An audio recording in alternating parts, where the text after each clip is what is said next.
Evening, evening, evening. Well, it's good to be back. So, as we let everything just warm up and people get in to join us, we shall just see how everybody's been because it feels like it's been ages. And sometimes it feels like it's flown by, especially if you're busy. I'll introduce him in a minute, but you can see there's a new face in the top right corner. That's Finley, who operates the PAFC News Hub social channels. We've been wanting to get him on for ages. He's got himself a nice super duper now.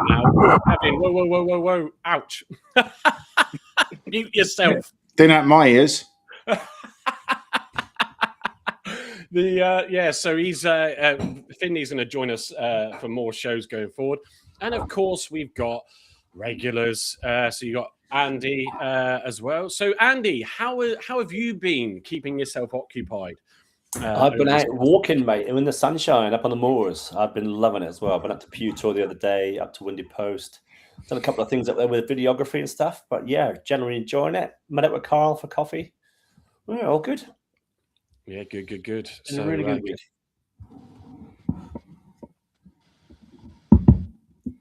I can carry on. You right there?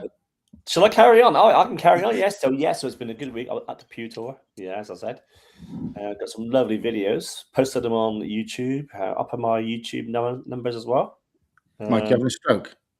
No, why? Oh, okay. So because he had finished and you were like, no, sorry. I'm trying to do stuff in the background. Just to trying to play with the chocolate egg, wasn't he? Yeah, no, absolutely. So, well, it's good. It's good that you're busy. You're growing what you're doing on your channel as well, which is good. So, just give yourself a little plug, Andy, for your channel. Yeah, so it's the Grumpy Loyal over on YouTube.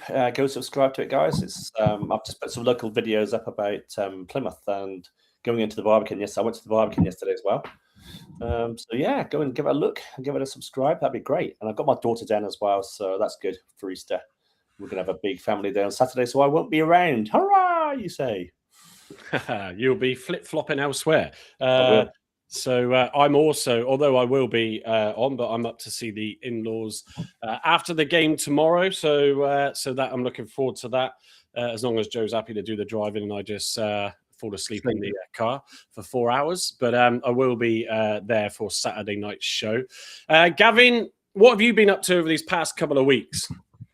Not a lot apart from work, really, to be honest. Work and spending time with my children has been pretty much my entire world. So that's good. No beers, no fun times, no nothing. So I'm very thirsty, and I'm going to try and do a big dent in my Argyle beverage bill tomorrow. So one of the bar staff are watching, stock it up, because I've had a very long week. I've closed a deal tonight, but it took. Well, it should have done last Friday. So shouting at lawyers. It's all good fun. So, yeah, tired, ratty, pissed off. Looking forward to having a weekend of no work. Well, ish. Got to write a business plan, but other than that, all good. Yeah, no, good. Yeah, it's non-stop, isn't it, sometimes? And so we've got a good number starting to come in now. So let me just read out some comments, and then Finley, I'll do a more formal introduction. Got your CV, Finn, have you? Say again? Your record of achievement and your CV ready? Do they still get the burgundy folder? I don't know if they still get burgundy one or not, but we used to.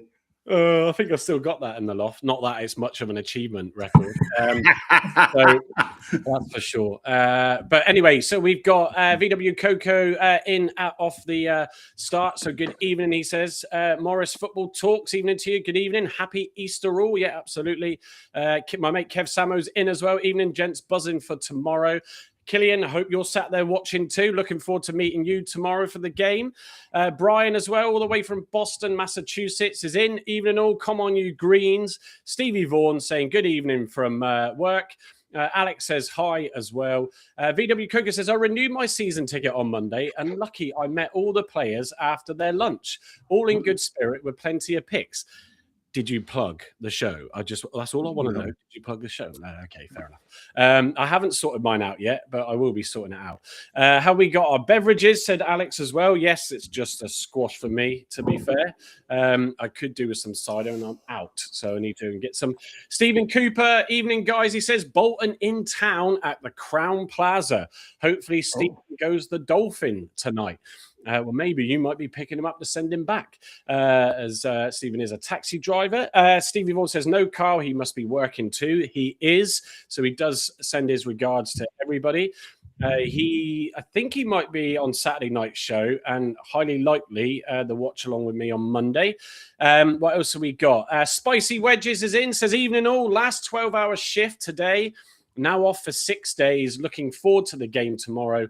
Hopefully the wedges will be spicy tomorrow night. Come on, you Greens. Ad says, looking forward to tomorrow. Hoping for an epic win.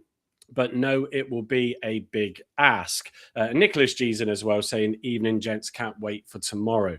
So as I said at the start, but if you just joined us, we've got a new face on screen here. So you might recognize Finley from some of the publicizing that I do of his channel, which is PAFC News Hub.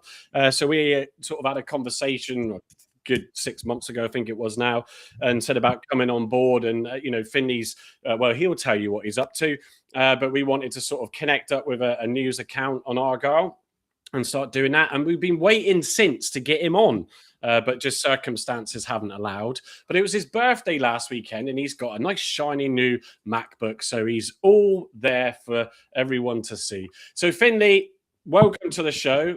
Tell us a bit about yourself and what you're up to with regards to your education, and obviously with the Argyle News Hub.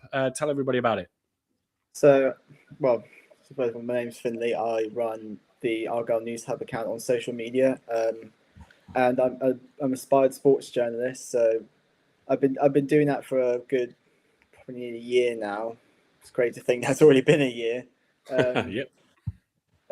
Well, obviously I'm at college right now, so I'm able to get news out as well as I can. Because of course, when I started, I was in year 11, so it was very hard for me to get news out in a certain amount of time, where it was like during the daytime and like press conference and stuff. But now it's more lenient. I can able to put out news quicker and probably have a bit more time to write them as well. So it helps out a lot. Is it easier to skive now? So you said. I'm in my first year at college, so it'll be year 12. So it's easier to skive now. Yeah, I get it. Yeah, good work. Absolutely. So what got you in, Finley, to wanting to be a sports journalist? So take us through where your love affair fell in with your. I mean, for those that can't work out what that is above his head, it's not a set of antlers that's all a bit bendy. It actually is the Silverstone racetrack. So Finley is also a man after my own heart with being a Formula One fan. But yeah, tell us about your sort of journey into sport and then wanting to do journalism. So it kind of started during mid 2024. I always talk about football and also like F1 and all that stuff. So I thought I wanted to do something that I want to talk to people about sport and about my passions and all that stuff. So I started posting on social media on football and Formula One, but it was a bit slow because, of course, it's a very big sports, and it was hard to get a specific audience and to grow. Yeah. So and then it was, I think, start of 2025. That's when I started to do Argyle news, and it was the day that Argyle beat Brentford. My first post was when Whittaker scored, and I kind of started there. And then when you came along to bring me on, and then I kind of probably stuck my head into it now. And I think now I've just grown to really get bigger and better news to get that stuff out. Yeah, it's one of the things we've sort of trying to grow your own social channels is being as quick as you can to the news and posting it out there. Sometimes, for those that don't know, there's a mixture of myself and Carl that juggle that. And when Carl's sort of working his shifts, obviously if I'm working, I can't always do it unless I'm on a lunch break or whatever. But yeah, trying to get stuff out there quickly is always a challenge. Yeah, I don't know if you've seen Spicy Wedges' comment. He says, Finley looks about 12. How old exactly are you, Finley? I'm 17. There you go. See, so you soon be Mike, legally allowed a Mike, beer. have we got a parent consent form? Have you done all that, or are you just one of those young boys that you're talking to online that you keep talking about? Oh, sorry. Yeah. Don't call me. I'm not going to mention it because that's not a good thing to say that name right now. But you know exactly where I'm going with that. But Yeah, I do, yeah. so I mean, look, maybe you'll get to present, a show soon as well. There's a tedious link, but yeah. So football. Something that you are doing.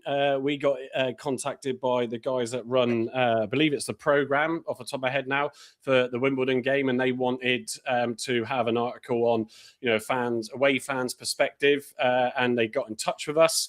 And I thought, I know the person to go and put that together. And Finley's gone and written an article for that, which we're going to give to them. So we'll be looking forward to seeing what they do with that, which is good. It just goes to show that the channel is getting more exposure out there with opposition clubs, which is great. So let's move on then to all things Argyle, because that's what we're here for after this sort of 2-week break. So Finley, give us some of the sort of news snippets and the headlines that have come out of the past couple of weeks. So obviously, with the break at Bradford, we've had international friendlies for Peppel, Hazard, and Galloway, but we'll put the Galloway bit to the side for the moment.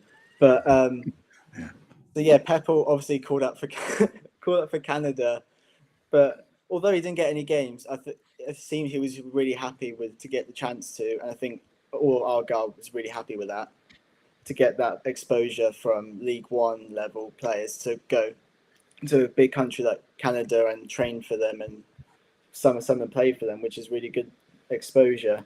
And obviously Hazard played for Northern Ireland on Monday or Tuesday for Wales, against Wales, Tuesday, and played the planned 45 minutes. So it was good to have him game, because of course when they played Italy he didn't really play, which I was surprised about. But then obviously we've had the presser, we've had season tickets, and obviously the football agent fees came out about a couple of days ago with how much Argyle paid for agents. I think that's all the news that we've had. I mean, there has been a lot of news, but I think those have been the main headlines. Yeah, we'll come to the press conference bits in a minute. Obviously, Italy, who are not going to make the World Cup. Oh, such a shame. And then, so Hazard getting at least some minutes. Yeah, like you said, Finley, Peppel got the experience. I know the manager there was talking him up on the odd show, and you thought, will he get a chance in their last game? But obviously that didn't quite materialise, and then he jumped on a plane to get back here.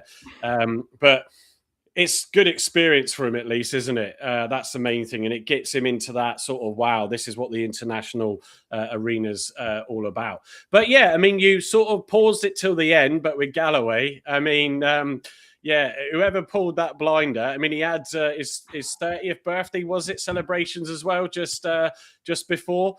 And I wonder if he ever actually made it on the plane, which will probably absolutely make those Bradford fans seethe with the fact that didn't happen. Shh, don't tell him. Yeah, don't tell him. Yeah, there's been a big spike in the Bradford contingency buying shares in Unilever. I'll tell you that, just from a geographical spike. So I think there's been a bit of bedwetting. They weren't happy to start with, but it sounds like it's an absolute masterpiece from our king, doesn't it? Yeah. He's available. Get him to Heathrow. Oh, he's just twinsed. You have to come back. Yeah, there's no point in sending him. Sorry. Derek's done that, I reckon. He'll have to just stay behind. Yeah, absolutely. Absolutely. Right, let's quickly jump then to the press conference and what was said today. So TC, you always want to have things to play for at the top end. And at this stage of the season, there's 7 huge games to go. Friday is a game we are all looking forward to. The rhythm that we are in, we'd have liked to have continued in that last Saturday, but with the limited personnel we had, it came at a good time. TC also said on the internationals, Connor Hazard played 45 minutes, as you heard Finley update you all there. I thought he did really well. Ben Peppel has gone through the joy of being called up.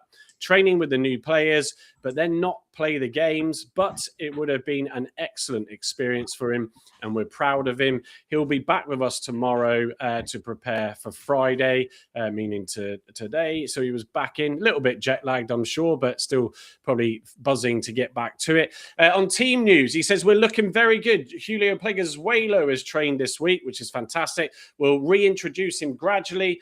Matti Soranola will be ready for Monday. Laurent Talai has trained for 7 to 10 days now and will be available for selection tomorrow. We'll see what Carl and Gavin have put in their lineups with regards to Talai and others.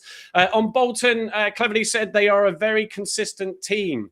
They like to dominate the ball and create chances, maybe not convert as many as they would have liked, but they are a high-quality team with at least 2 good players in every position. The beauty of our preparation recently is that it's all been about us and how we can execute the plan to give us the best possible chance of winning the game. He went on to finally say, on further team news, Caleb Watts is fit and available for selection. Tegan Finn, Bradley Ibrahim and Brendan Wiradu are back on the grass, which is great for us. We're getting stronger. The surprise one in there, Andy, I'll come to you on this one quickly. The surprise one in there is Tegan Finn, because that was sort of concerning with his hamstring that he pulled up in that away game. Noted then as probably being out for the season.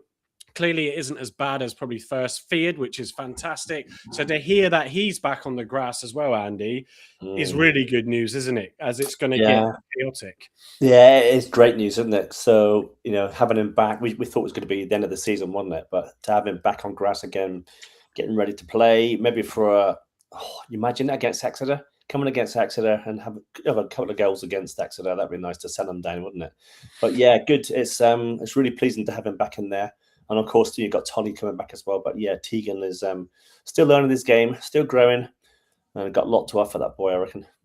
Yeah, it will still be hard to get back into this squad with so many coming back. But I think when you're up for this battle going forward, then you want as many players. We're going to probably be more spoilt for choice than we've ever been coming into some of these games. But touch wood, it doesn't happen. Yeah.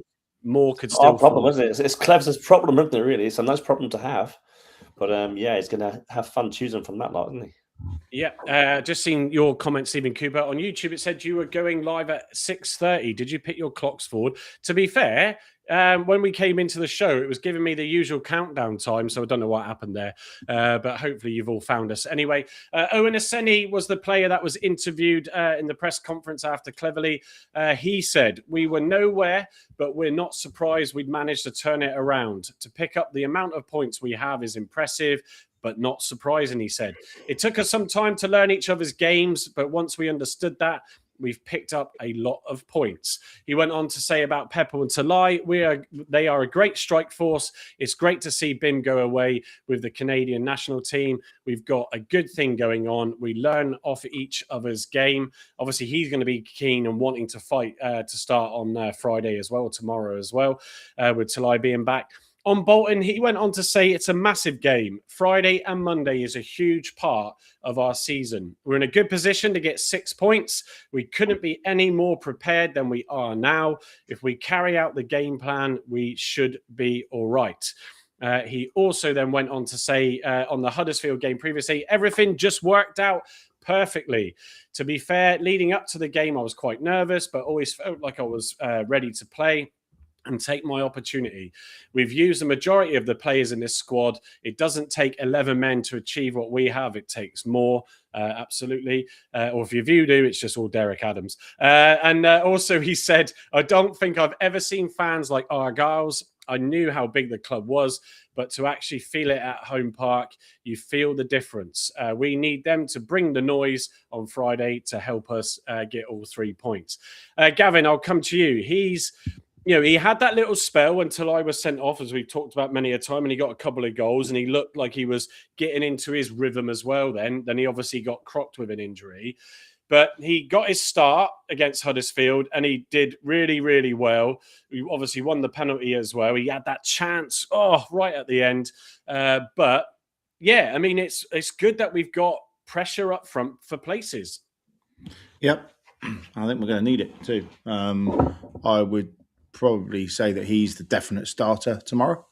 And then one of the other star boys will fit in alongside him, and they'll probably do 60-30 or 30-60, I would imagine. And then, depending on how things go, I imagine they'll both probably start away at Barnsley on Monday. So he's been very, very good. His goals to minutes ratios outstanding for someone who has been playing National League football, really. Yeah. And I'm not surprised that he's said that the club's big, and because he's been playing for St Mirren and in the National League. So running out in front of 16,500 will be like opening the oven door, I would imagine. But he seems to have fitted in well. I quite like his confidence. I like the way he came across yesterday. I didn't realise how thick an Irish accent he had until yesterday. I'd forgotten, obviously, from his pre-season interview. But it feels like the three of them are all playing for each other. They're all geeing each other on. It's not a strike force that are trying to all get the limelight and all get the goals. They all seem to want to happy to share them out. And if the team win, the team wins.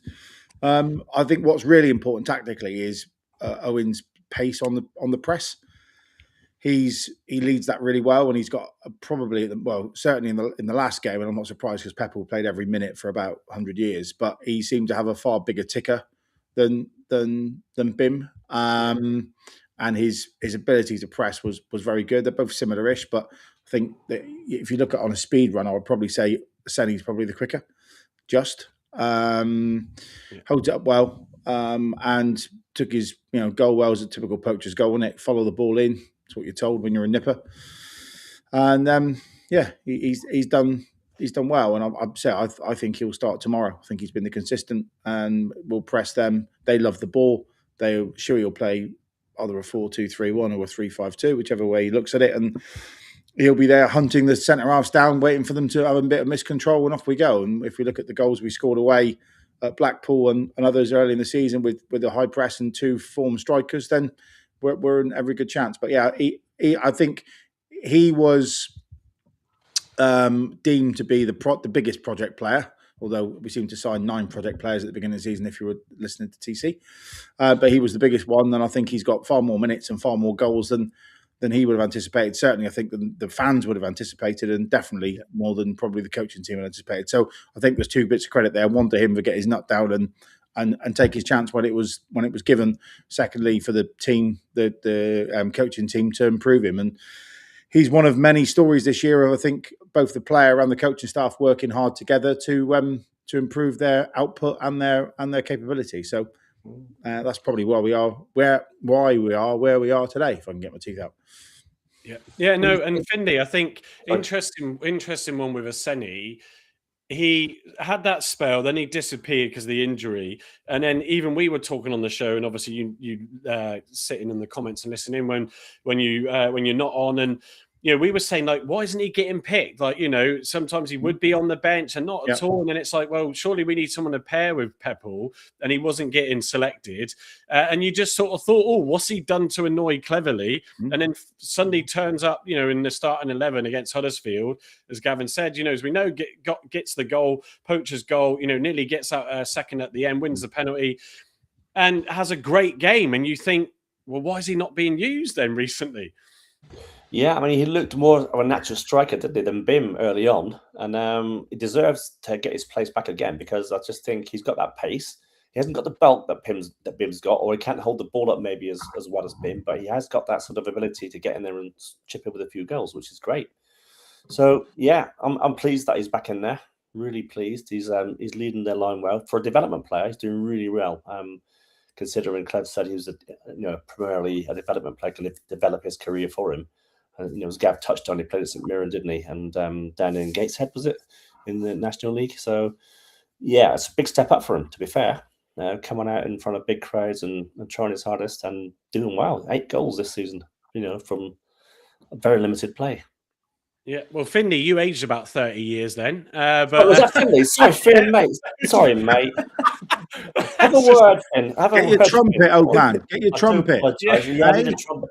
My missus is bugging around with the dog. So covered that brilliantly, though, Andy. Finley, in fairness, is it? No, it's all right. It's fine. It happens. Finn, you've got to learn, right, that you don't eat in this pod unless you start smacking people around the head and saying, "Shush, I was asked the question." All right, you'll never get any food. Just gonna tell you. Oh dear. Anything, Finley, you want to add to about Bim? About Sunny? Well, I think ever since he came from, was it St Mirren from Scotland? Yeah, like Andy said, he was originally a development player, but considering he's done really well, yeah, from limited games, and of course being National League about the season prior, it's a really good step up. Same with Peppel, he was not being played at Luton, yet he's on the form of his life. See, I think now going forward, I'd say we've got a good attack if we can keep that the way it is next season. So I think Argyle will now be trying to keep it as it is, because I think it really works with the system that we've got. Yeah, it's going to be interesting what will happen with the likes of Peppel if he has a strong end to the season. You know, chatting to people at the game last, you know, it's almost like, will he go? Does he have the pace that some of the bigger clubs may want from him? That could be interesting. But look, we'll enjoy it, and hopefully, you know, these players can do what they need to do to see if we can mix it all up in the playoffs. That's for sure. Right, let me just read out some comments before we look to move on. So Stephen Cooper says, Gavin, if you get your starting lineup right, I will donate £50 to St. Luke's. So I like the way you're betting on Gavin's, because there's a likely stronger hood than maybe Carl's, Stephen. So we'll see what they look like in a minute. It's funny how players come back when the side are doing well as well. It's a miracle, says Stephen. Simon Fort, hi lads, looking forward to tomorrow. Come on, you Greens. VW Coco saying, got to feel for Peppel as Canadians' top goal scorer this year and not getting any minutes on the pitch. Yeah, it is frustrating, but he got the experience, and his foot is in the door. Michael Hawkes, evening to you, Michael, the Bolton fan, the Reading fan, excuse me for swearing at you, who obviously did all the games and results really went against us on Saturday, but another big win for them. Good idea by Argyle to pick Galloway for his country and not play. Yeah, whoever came up with that. Kevin also saying, I really hope Talai starts tomorrow. Graham Byrne, evening to you, Graham. A draw wouldn't be terrible. Hoping for a win, though. Yeah, is it going to be a really intense game, or is it going to be a damp squib? We've also got Heather, who's joined in earlier, and she will be with us later on. Harold the Harmer says, evening Greens and happy Easter from southern Norway. Evening to you as well, Harold. Good to see you in. Right, I'm debating, as we're in a bit of a flow of the football, I think I was going to go to the season ticket news recently, but I think we'll just continue the flow with the Bolton game tomorrow. So Schumacher is back on his old stomping ground, and so yeah, there's always that edginess to it. Obviously, beat us last time, so we want to repay that and get a result back. So I think. How am I feeling for tomorrow's game? I think I've just missed it enough now. Not doing the show was a bit weird. Gave me some time to do other stuff with the family and other things. But yeah, I'm absolutely really looking forward to tomorrow's game. That's for sure. What can we expect before we go to lineups? What can we expect? Well, let me just find my relevant screen slide. So I'm just going to bring this up. If it will come on, there we go. Let me click on it. If it wants to wake up and come alive. Oh, there we go. Let me just sort this out. So one of the things that I have been working on, as I just move us out the way, and let's get the chat back in here, is I've been just working on, for those of you that follow enough, I do stuff with my AI.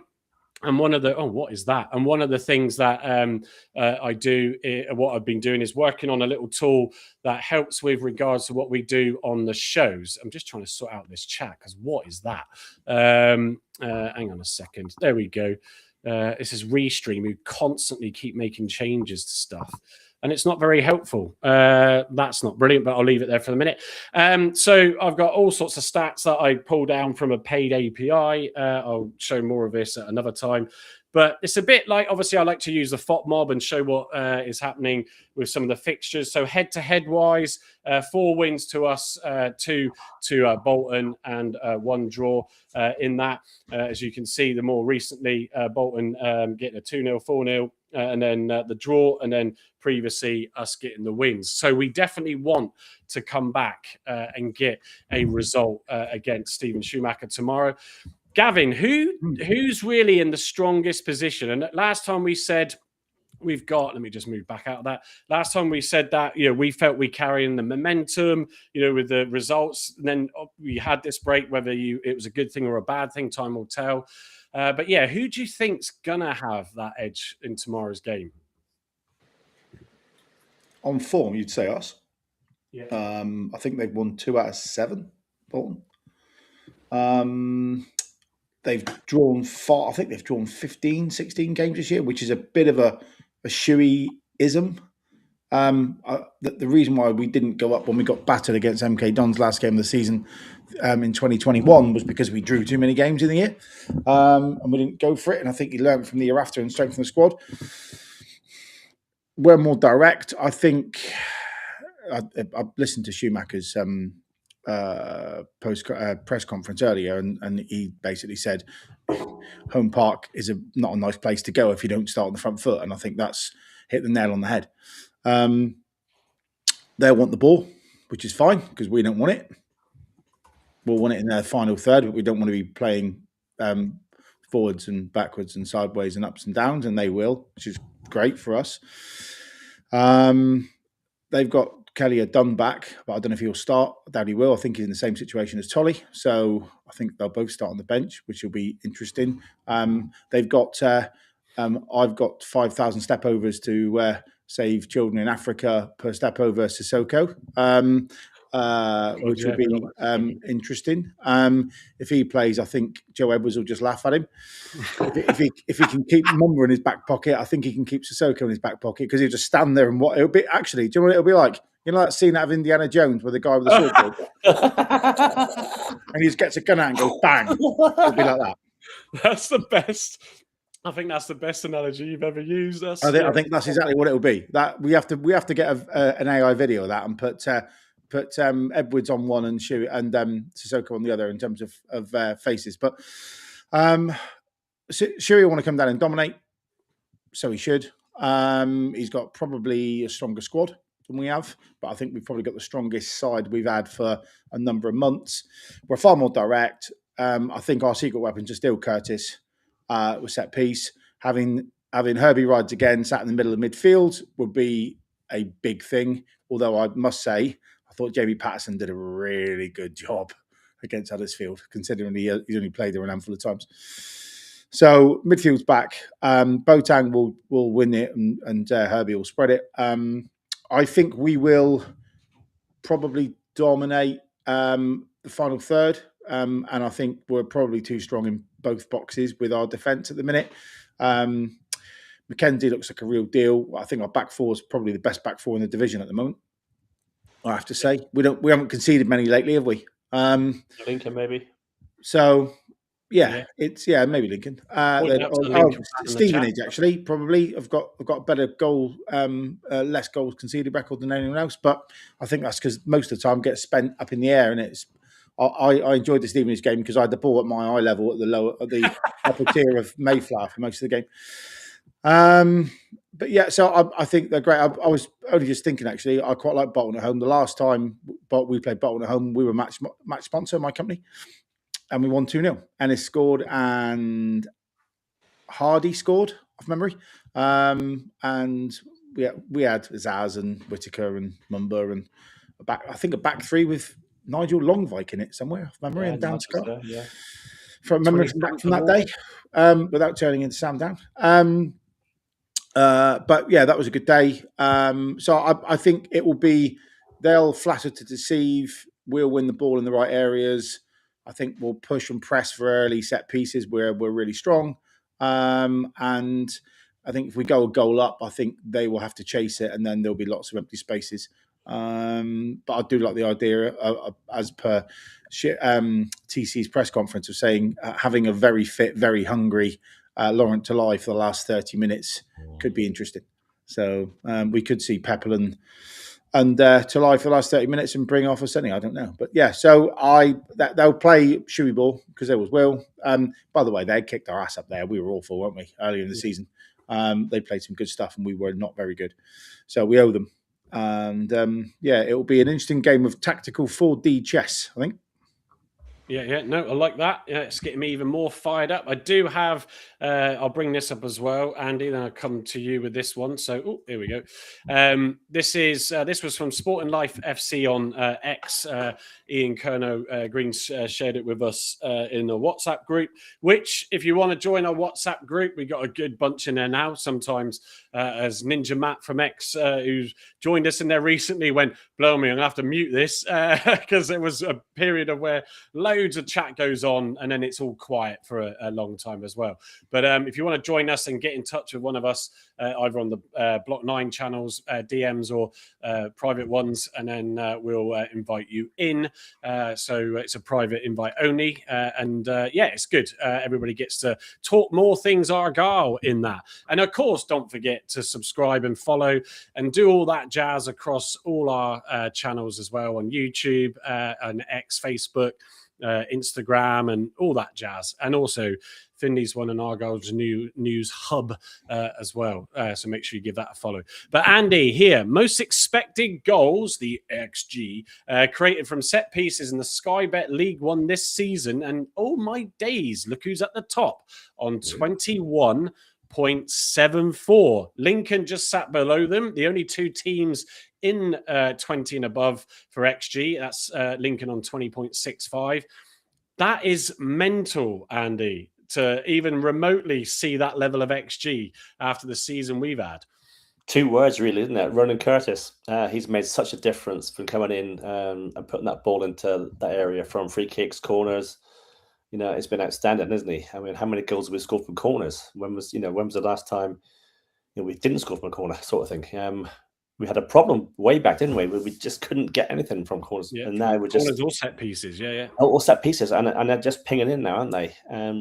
Adding to that, Herbie Kane as well, who can put a good ball in there, and you've got the set piece specialists in there, aren't you? So yeah, it's no surprise that Argyle are up there with the amount of goals being scored. From all over the park, really. Ross as well chipping in.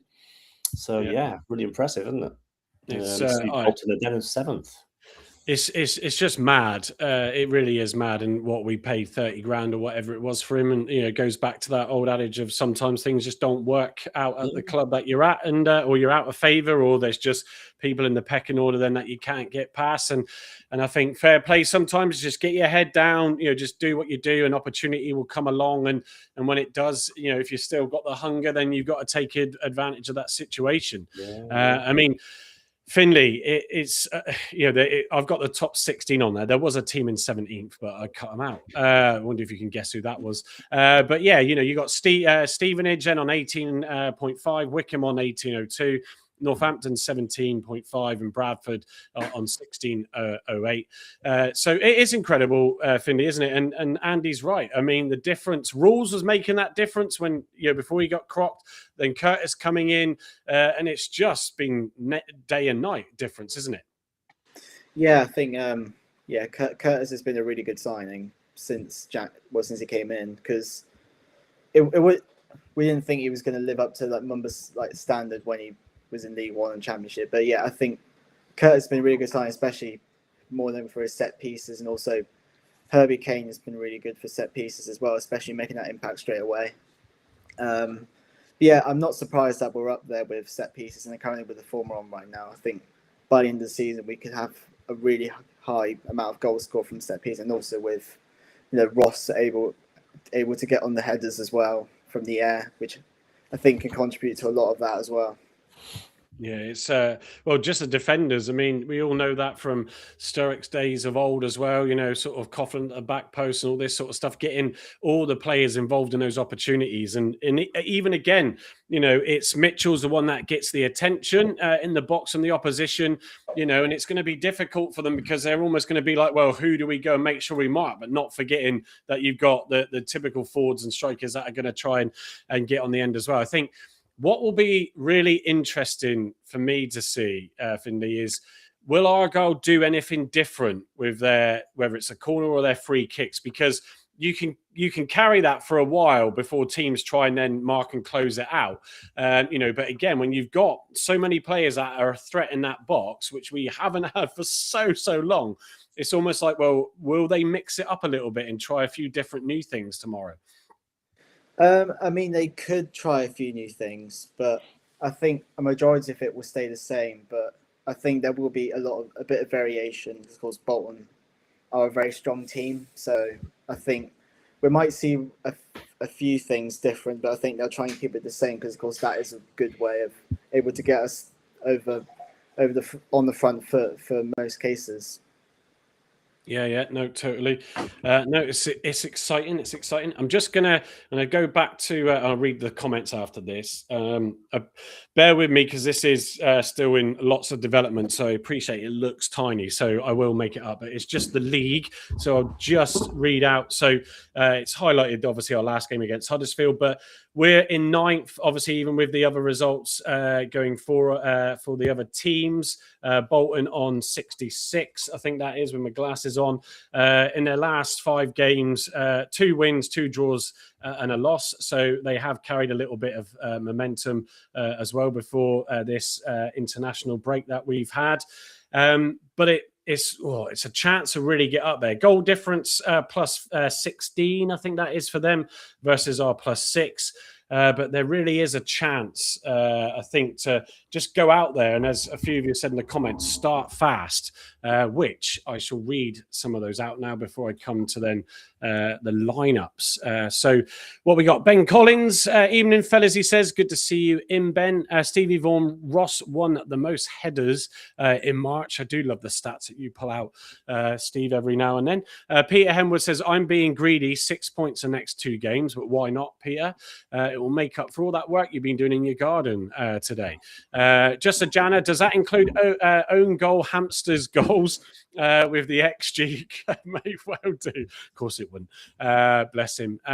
Will we see him back in the squad for this fight for the playoffs at any time? What else have we got? Stephen Cooper saying we got the start fast tomorrow.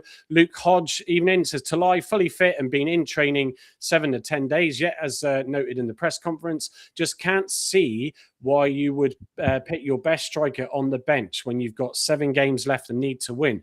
Well, when we come to the lineups, we'll see. I did question and challenge that in the WhatsApp group earlier because it's a valid point. So it will be interesting to see what he does. What we got, Michael Hort says, sounds like it's going to be a great game tomorrow. Hope it is, as I'm going to too. I'm not sure, who have you got tomorrow, Mike, as well? I don't know who Reading have got tomorrow, but Stevie Vaughan saying Bolton have not won at home park, typo, obviously, since 1975. Yeah, that's a good omen. I like you picking that one out, Steve. That was a boy. Yeah. Alex, no, neither was I. I can say that too. I was. And Finney wasn't even a figment in their parents' imagination. His dad wasn't even a twinkle, I don't think, probably. Probably. That's what makes it bad. Probably not. Yeah. When was your dad born, Finley? He was 1980. Oh, same as me. There you go. Rightly. There you go. Daddy wasn't even a twinkle, let alone Finn. Same as me. Going back, Patterson is very overrated. I don't think he's that good in my opinion, says Alex at Argyle. I think, yeah, as you said as well, afterwards he was okay against Huddersfield. Again, it's just minutes. Look at Dale, needed those game minutes and was just outstanding against Huddersfield. So it is just getting into that rhythm, and they're all going to have to now fight for these positions. Killian Andresden, evening, he says, looking at that, it looks like a German flag. Is that in the background? I don't know what the crest is, but evening, welcome to the show. Also, early, sorry, Gavin? Welcome. Yeah, there we go. We also had I don't know if he's still in, a Lincoln City fan in earlier, Edward Walker, said, good luck, Plymouth. Hope you win, from Lincoln City fan, or you will win in the playoffs. I think there's nothing stopping your team now going on and taking the league crown, that's for sure. So let's go to the lineups. Now, I'm just going to bring Carl's up because I haven't loaded Gavin's up just yet, but let's get Carl's up. So Carl has gone for. He's done me there. He's attacking the Barn Park end, not the Devonport. I was like, why is he playing Hazard up top? Sorry. Well, we've seen Mitchell go up there, so why not? Hazard's in goal in Carl's lineup, and then a back four of, no surprise, McKenzie, Mitchell, Ross, and Edwards. In midfield, he's gone with Dale, Kane, Boateng, and Curtis. And up front, he has reintroduced Talai straight back into the squad alongside Peppel. Right, bear with. This isn't Gavin's lineup. I'm just going to replace the image because I wasn't able to do that before the show. 4-1-4-1. There we go. And then, so you'd seen Carl go with Talai up front, and Gavin will show you otherwise. So go on, Gav, take us through your lineup. So same team, apart from Aseni for Talai. And here's the reason, really. There's 2 games in 3 days. 2 games in 3 days. Yeah, that's right. Talai won't start in both. I think the not easier of the 2 games. That's wrong to say, but we're going to need quality away from home more than at home with 16,500 nutcases screaming and also really wanting to put one over a certain Mr. Schumacher. The other reason is I think Aseni's probably the fittest of them at the moment because although you could say Peppel's fit, he's played every game, he's just spent 12, 13 hours in the air post sitting on the bench and having a few training sessions for Canada. So he would have arrived probably late Wednesday on the plane. Got home probably early hours and then was in training today. So he isn't going to have the best preparation. I'm sure he's hydrated and I'm sure he wasn't cramped in seat 2C in coach either. He's probably in business class at least. So I don't think he'll have had that bad a journey, but it's still dehydrating in it on a long haul flight and all the other bits that go with it. So it's not ideal preparation to kick up football. So I've gone Aseni. I think then if Peppel is fit enough to play 90 minutes, then you haul Aseni off having run himself ragged and hopefully got a goal, but doing that whole high press thing really intensely. And then they'll play a back 4, I think, 4-2-3-1.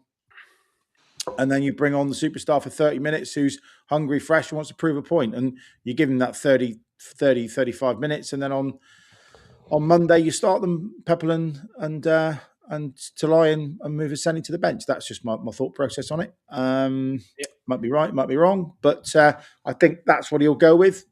Looking at the comments that were made on the press conference around Tolly being a handful with 30 minutes to go. There we are. Yeah. I think, Andy, sort of get your views on it. For me, it's one of those where I get the point on Talai, which is why I brought it up, but you're coming up against a side that are also wanting to stake their playoff case and place. And Aseni will be at more match ready and match fit as so will Peppel. So actually, it's probably the best to start with Aseni and Peppel, see how the game goes, and then Talai, though, will be absolutely chomping at the bit to come on in that second half and give a tired midfield and defence the runaround. So, what would be your thoughts then on the starting up front? I like both teams, to be fair. They're both strong. They're really strong. The back 4 speaks for itself, doesn't it? That gets picked every week. Your midfield, great four players, and they're really constructive players. And the top 2, I think I'd stick with this actually, Peppel and Aseni. Yeah, I think Gav's got it spot on because Peppel's is going to get even if it's only half an hour for Peppel, I'd rather have him getting rested for the Barnsley game, and then have Talai and Aseni up, or maybe Aseni playing the whole game, and then Talai coming on for the last 30 minutes or so. So. Yeah, but they're both strong teams, aren't they? It's hard to choose from. But I would go with Gav's team. Sorry, Carl, if you're watching or listening. Just purely because Peppel's can hold the ball up and Aseni's got that pace, isn't he? So, Finley, who would you go with up front? I'd go with Peppel and Aseni because Aseni has the fresher pair of legs to go throughout the game, and then of course we know what Talai can do in terms of what he can do with defence. So I think to get that last push with him second half, I think that could, if it works, that could really help us with moving with the game going forward. Yeah, it's. I don't think there's nothing else you're going to really change in that lineup either, is there? No. Isn't it amazing though how, like we're saying, Dale's nailed on because there would be some severe moisture in certain mattresses around PL something in recent times if you'd said, "Oh, Dale's nailed on," because he's had a real big retribution since he's come back. I thought he was great before he got injured. He's just direct. And having got that goal as well, which was a blinder, by the way, and I've watched it back several times in the last week or so. He puts his foot right through it. Having got that, hopefully, a bit like a shark in a ocean of one drop of blood now, and he'll be off looking for others. So, yeah, but you would never have thought that. And I think Mackenzie's the real deal. I know Galloway's like touch and go with his abdominal stuff, but I think Mackenzie's the real deal in terms of left back. And another one where we were like, oh, when he first come in, oh, he's a bit fragile. You just need game time. You need to build a rhythm. You can't just come in and be at your top of your game, having had months out. And all those players now have played with each other a lot, which is really key in terms of the game plan. Probably minus Aseni. Everyone else has played a lot of game time together. They all know what they're doing. They all know their jobs. They all know the rhythm of the game. And I think they've all got enough intensity to trouble Bolton's not tippy-tappy, but it's certainly pretty, isn't it? Or tries to be pretty. Yeah, I mean, Stephen Cooper's just highlighted as well. What about Patterson? What about Galloway? We touched on Galloway. What about Patterson? He's a good player, and you got Talai. But we've got Caleb Watts, Talai, Patterson, Watts, Benarous. Eamon. I don't think he'll. But yeah, he's. You got Wes Harding. It's a strong bench. It's as strong as a team. I think Saturday will be the strongest squad we've put out all season. Yeah. Absolutely. Yeah, if we got this 7 plus Saranola to come back on Monday, then potentially Ibrahim the following week, and Wiradoo. And even he's got a real headache because there's going to be some senior players who aren't getting a peg on a Saturday, which is going to be exactly how we should have had it all year. Then we could have had rotation. Then we wouldn't be in this mess. But anyway, and Plaguey as well. He had an appendix. Being my uncle. That one again, Gav. But yeah, Andy, Plaguey, I think with Plaguey, because of the knocks that he picked up after coming back, it's almost like, unless we absolutely need to, then we won't risk him in any way. I think there are players before him on there. That there are players to be chosen before him, to be fair. And again, sorry, Julio, if you're watching, but there are players out there who will potentially get before you, young man. Well, it's good. It's good though. It's good though that it's good that these players are coming back. Tegan Finn, who we didn't think would come back. The only one that is guaranteed not to come back, or could he hit the playoff zone, is Rules. But as Stevie Vaughan said there, Rules is actually back first week of May, which could tie in quite nicely. Ads as well. Ads Taylor says late in tonight, evening guys, evening all, evening to you, mate. Michael Hawks, is Dale out of contract at his club in the summer? Does anybody know the answer to that one? I can find out. I think he's got one more year. Yeah, but could be a deal to be had there. Wigan are playing tonight against Leyton Orient. It is 0-0. So that game, I didn't realise there was one tonight. So, I saw the comments. So I went and had a quick look. 36 minutes into that game. Well, I'll tell you what, because there's no game. We've been spoilt for games on a Tuesday, etc. Now because of the Bradford replay that were, and someone shout me the date it was rearranged to. April 21st. Oh, there we go. The right man with it. Daly's out of contract at the end of the year. Sorry. Oh, is he? Okay, nice. Yeah, so 31st of May is out of contract. Yeah. So we'll have the Bradford Tuesday night game, which we wouldn't have had a Tuesday night game in these last remaining matches. So that will be interesting. Just a little bit of travelling to do midweek and back-to-back games, but we've managed to cover that very well. Sorry, Andy? That's a winnable game, that is. Yeah, definitely. Definitely with how upset they were by it all. Score predictions, then, if we finish off that preview, as we're nearly up to an hour now. But again, thank you all for joining us tonight, trying to get yourselves back into the rhythm of, there's Argyle podcasts again and the match, and it's the Easter weekend. So 2 games as well to keep us all excited and occupied. But Finley, what is your score prediction for tomorrow's game? I've gone with 2-1 Argyle. 2-1, I think. And who are you going to score? Go on, goal scorers. I was going to go with Talai and Oseni. Okay, yeah. Gavin? I'm going 3-1 Argyle. I think that they, having watched them a little bit this year on Sky, if they're behind games, Shuey's chasing it. I think if we're 2-1 up with 10, 15 minutes to go and Talai's on the pitch, we will get a breakaway goal. So I think that'll be the third and put it to bed. Unlike the Oseni miss, although that did cheer me up because I had the sweepstake of 2 goals difference around the table. So I pocketed 20 quid because of that. Nice. And actually, looking at that back, just on the side, there's a very faint flick from the keeper and it hits the outside of the post. So it's not... I think without the keeper's intervention, it probably goes in. But anyway, that was a good touch for me. So yeah, 3-1. I think we'll get maybe 1 or 2 set piece goals. So whose turn is it? Mitchell. I think it's his turn, isn't it? I think it is. Ross got the last couple. Mitchell. Boateng's due a goal of importance. Yeah. And then Tolly late. There you go. Yeah. So, yes, it was 3-0, you said, yeah? 3-1. 3-1, sorry. It's only because Carl, I think Carl needs it for his prediction league. So there you go, Carl. You got your 3-1. So, yeah, Andy, what was it you went for in our WhatsApp prediction league thing? Right, earlier? so I'm going for a really high-scoring game here, 1-0. Now, because it's going to be a tight game. Let's not kid ourselves. Bolton are going to come down here. They're going to want to cement their place in the playoffs. It's going to be a tough old game, but I'll take a 1-0, but my heart says 3-4-0. But yeah, I'll say 1-0, and I'll say Owen Dale is going to score the goal. There you go. Okay. Stephen Cooper's gone 5-1 to the Greens. Ads Taylor has gone 3-2. What have we got? A late winner for the Greens as well, he says. Hazard assist, says Stevie Vaughan. I think I went with, did I go with 2-0 or 2-1? But I went 2 to Argyle, and I said if Talai starts, well, even if he comes on, he'll probably do it. Him and Ross, I went with. If not, I said Pepple and Ross. I got Ross right last game against Huddersfield, but you just feel that it's difficult to choose because they aren't always coming from the obvious places.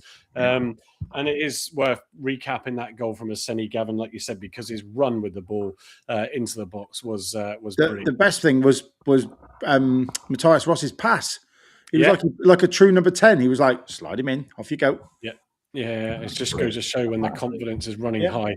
And also, again, what a player, who's settled in, as we discussed on the last show, into this English League football in superb style now. I've had conversations with people on him who were just like, he just hasn't got it for this league.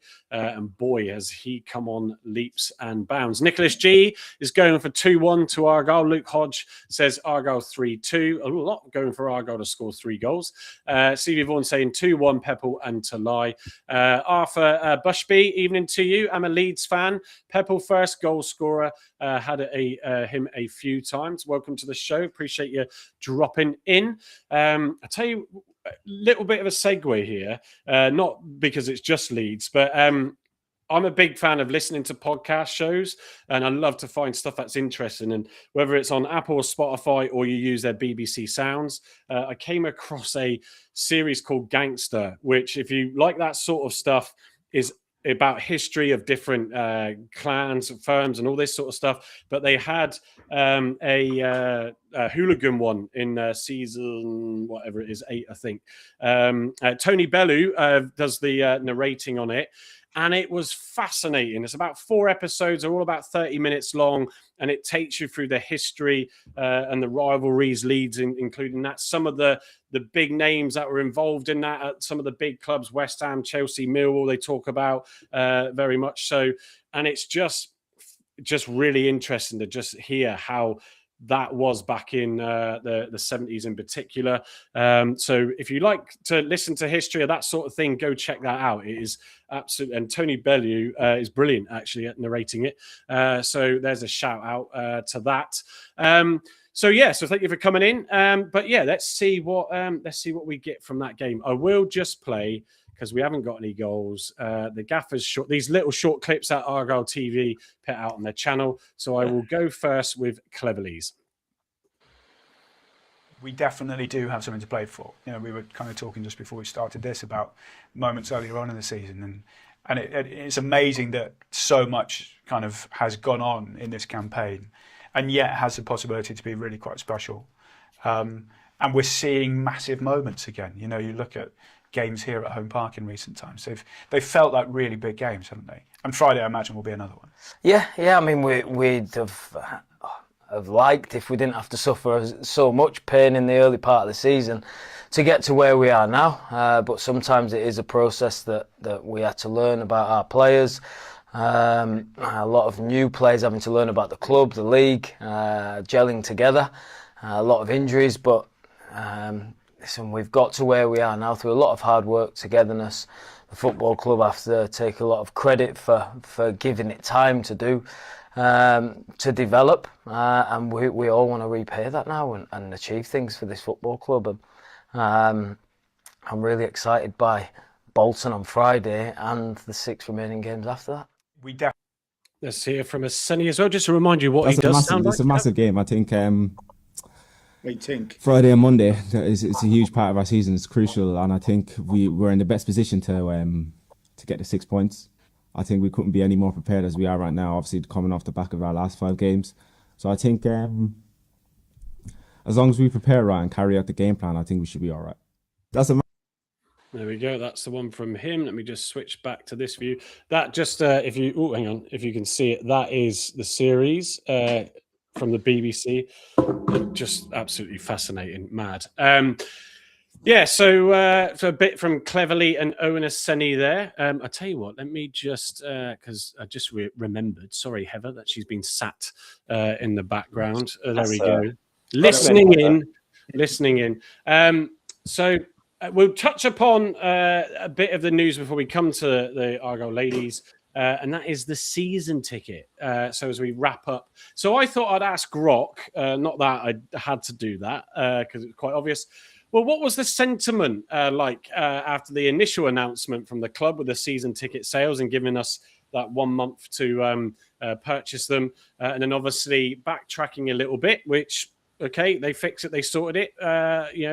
That's all you can ask for. And this is what it said. Fan backlash summary. It said section, although it can't spell that properly, section 1, announcement details. Obviously, renewals opened on the 24th of March, deadline 24th of April. Only given 4 weeks. Adult price £528 and a modest rise of £1 to £2 a game, which actually equates to 4 to 5%. New tickets then on open sale from May, which would then go to £551. Section 2, as it put in the graphic, fan reaction, overwhelming negativity. It was hot on the socials, that's for sure.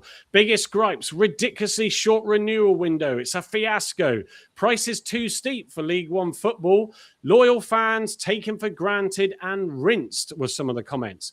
Common quotes, Hallett should hang his head in shame, out of touch, desperate for cash up front. Eventually, the club did respond and apologise for the oversight, and they extended the deadline to the 3rd of May. It was. I'm still not actively, certainly on X, engaged in stuff on there. I'm just busy with so much else anyway, but I like to sometimes just take a more quieter approach to things these days. But to all my waffle fans, evening. It was quite loud, wasn't it, Gavin? And you can understand it, can't you, in fairness, initially? Yeah, absolutely.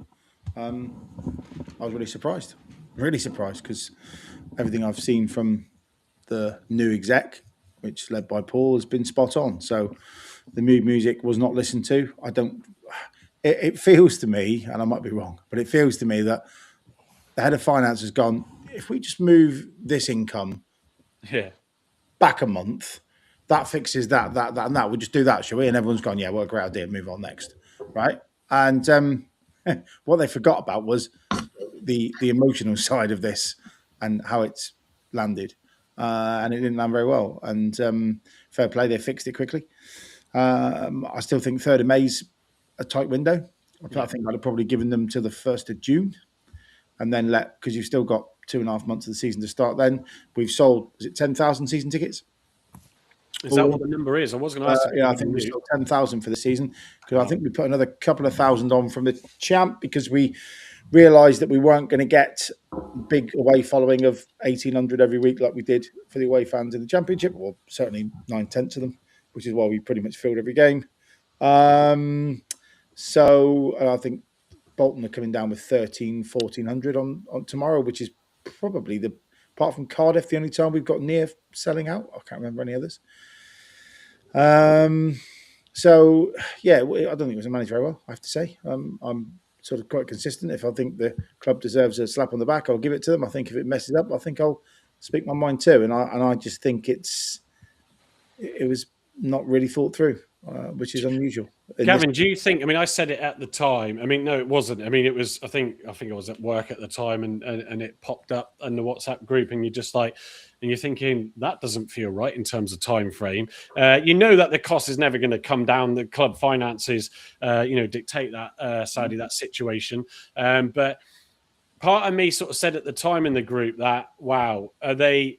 The money must be the P&L must be really concerning, and as we know, it's Paul's trying to deal with a lot. We've got the the loss of jobs going on as well. That is happening.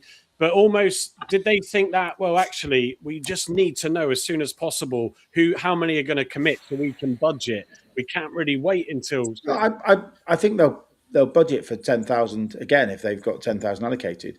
There was 5,000 in the queue. There's probably now realistically 2.5. So if some people vote for their feet, which they might, I'm sure there'll be others that will pick it up. So I still think they'll fill the allocation. My diamond ticket had to be yayed and nayed by the 14th of 20th of April, something like that. And then I got a follow-up call this week, which was quite to the point, I have to say. I'll be picking that up tomorrow. So they're keen. They're keen to get cash in the bank. They're keen to allocate, and probably like most football league clubs in our situation. But if you look, what may not have been picked up at the budget last year is the new minimum wage starting yesterday, which then takes it to 12.41, I think. That probably wouldn't have been factored, and that's going to hurt cash flow. So they probably thought, well, we can negate that by bringing some season ticket money in earlier. Who knows? I just don't think it was managed very well. I think it was. I think unless like it's death's door on the financial situation, which I don't believe for a second it is, and you're scrabbling around for pennies like Exeter.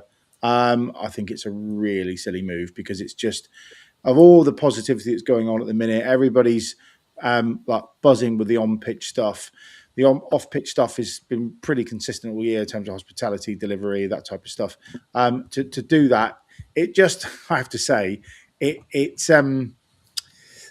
reeked of. Well, I said to someone on text, has Andy come back? Has he for a bit of keep in touch there or something for a day and made a decision? Because it felt like a Parkinson type decision, no EQ to it at all.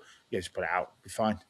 Gavin, do you think to a degree, I mean, like we said, we've seen a lot of good stuff that, Paul's looks like he's going to establish and put in place. There's some tough calls. And, as we discussed the redundancies and that a couple of shows ago, this is the nature. It is a business. I know there's fans that just like, well, they're just running it like a business, but that's what it is. And that's what it is now. And also you've got the other clubs whose accounts have come out recently, which would also make your eyes water.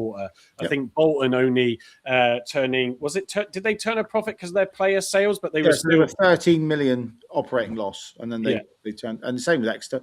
Exeter was I think 6-7 million quid, and they turned £500,000 or 300k profit because of player sales. Yeah, so it is. It's such an expensive game, and these days. And I wonder for everybody, and I wonder if Paul not having a football head on at the time, and just because he's an ex-FD CFO, sorry, as well, I believe, isn't he, Gavin? And just looking at it, going, yeah, can we try and get that money in? And no one probably put their hand up. I doubt it was him. Having Really? met him, having met him a number of times, I've had lots of conversations with him. I think this was done by other people. I think it's the head of finance and someone in the exec who I won't name. I'm not saying this is the case, by the way, by any stretch, but I will ask tomorrow because I'm nosy. It's one of those things. Yeah, no, it's one of those things, though, for me that does come across your desk as a CEO, but all I'm saying is that with so much going on and the finances, as Simon did stipulate in that last forum, there's no more in my pocket. Whether or not he still does a few things behind if it's bad, but I think people have to just accept that the reality could be quite stark. The whole sector out there, hospitality, Gavin, you will know this as well better than most. It is very much on its knees at times out there. You all know, you go out for a meal, and if it's just a couple of you, but it's 25 quid taxi each way, depending on where you live. Plus then just to sit down and have a main is going to cost you 40 odd quid. So, unless you go to McDonald's, but even that's it's still expensive too now. So it is very difficult out there with obviously what's going on in Iran and everything else, and as a business that I'm in, there's been tough decisions that have had to be made as well. The minimum wage, though, Gav, absolutely hit the nail on the head. You've seen local businesses on BBC Spotlight this morning and stuff. It is difficult out there. So it could be a more challenging situation. If you think they'd have done their budget last February for this season, they'd have had 2 or 3 budgets, but there'd have been a stay-up budget, a best case League One budget, and probably a base or worst case League One budget. But none of that would have ever seen a national wage increase on the 1st of April. Fact. So that will hurt because there's a lot of heads, especially on match day. There's a lot of heads in the business on casual, the kiosks and the hospitality staff and the bar staff and the security staff and all that good stuff. So those that are minimum wage are going to get an increase, which is great for them. It's great for the economy. It's not great, essentially, at the time for the employers, and they'll have to pass it on. Bump that with some fuel costs going through the roof, where your supply chain, as you'll know acutely more than anybody, will be passed on. Because it will. Yeah. So there's a cash pressure, and I can see why they've done it. I don't think they communicated well enough. And if it had been me, well, there's 2 things I would have done actually better or different, not better. That's being a bit arrogant, isn't it? One is I would have brought in a dozen people from around the ground as season ticket holders for a lunch with Paul and the finance person and said, guys, we're thinking about doing this. Give us some mood music. What do you think the reaction will be? Be honest. And, a couple from hospitality, a couple from block 1, a couple from block 5, whatever. And you space it around the ground. 9. And then you would have gone, okay, maybe we should revisit that before it goes out. That's the first thing. And the second thing is, I think you could have softened the blow by saying, hey, you know what? If you've got a premium evergreen, or if you buy a premium evergreen, you can pay this monthly and you can pay it 0% interest. Right? Yeah. That would have been for me the 2 ways, because there's about an 800k I worked out difference if everybody, 4,000 of the people who haven't got an evergreen at the minute renewed their season ticket in that way. It's about an 800k uplift. And it meant that someone then could pay 50, 60 quid a month to have their season ticket, which would have been great. Now, the risk of the club is people get pissed off because we lose our first 2 or 3 games next year and they go, I ain't renewing. But and there's pros and cons of all that, and you can argue it till the cows come home. But something different needed to happen. I know a lot of people save through the season for their season ticket, and again that could be something as well. Like the Christmas clubs, you can chuck money in every month and then top up now, and it would have been an earlier top up of probably 50, 60 quid rather than 500, which is going to sting some people. But like Christmas, unfortunately, it comes around the same time every year, season ticket. So some people would have been saving, I think, probably expecting to have another paycheck to top it up. Maybe have to find a little bit of cash. I don't know. So I don't think it's as bad as some of the bedwetters made out. It was like the end of the world. But it certainly is an annoyance. And I think it was just the way it was presented probably could have been done a bit better. Yeah, I think it's a shock and awe, to coin that phrase, from everybody with the timing. Obviously, the extension gave 2 paydays to allow for it. They do have the finance option, so you can spread not just over 12 months, but 4-month option that's there as well. I was talking to Gav about it on the side, and there's other options. People are big users. It's not an advertisement, but of your Klarnas and your ClearPays these days, they don't obviously offer those. And obviously look at, get help if you need it with finance, because it does catch people out. But they're tied up with the Ticketmaster that they use and the platforms that they have that dictate what those options are. But there's more options for fans out there that I think clubs should start looking at to help that burden, because football isn't going to get cheaper. It's going to get more expensive. VW Coco saying if of course, in capitals, we go up, we'll be one of the cheapest in the championships. There are some clubs that can financially sustain it and offer really great prices. Obviously, the cheaper, the more bums on seats you're going to get. And some of those clubs have quite a lot of seats. And we've seen a lot of games on TV, on the away games, where there's a lot of empty stadiums. But I think you're right, Gav. I mean, Andy, there is that waiting list. It's probably not as big as it was. But there's people that have been waiting ages, and if they've got the opportunity to financially do it and a space comes up, then they're going to take that chance. And sadly, for those that struggle or can't do it because of these other costs as well, it's not easy for anybody. It's a gut, because football is sometimes their life, isn't it? It's all they've got each week, and it's easy to forget that. Yeah, the hook's there, isn't it? Football, especially if it's football that we're playing now, the hook is very much there. So when the prices came out, I thought, that's harsh, but you're going to get it, because Argyle fans, or any fan for that matter, will pay for it because they want to go and watch Plymouth Argyle play, whatever league they're in, because they're hooked. So yeah, there are people out there who are going to snap them up if some don't choose to or can't afford to renew. So yeah, cuts both ways, doesn't it? But you're going to get fans out there no matter what, aren't you? Yeah, it reminds me, I said to the wife, I need to make sure, get mine sorted, been equally really busy. Both of us have, and it's like, yeah, definitely don't want to forget that. And renew my seat in the Block 9. If you are getting a new ticket, well, Block 9 could be a nice choice for you. You could not just listen to the show, but actually be in that block as well, like a few are.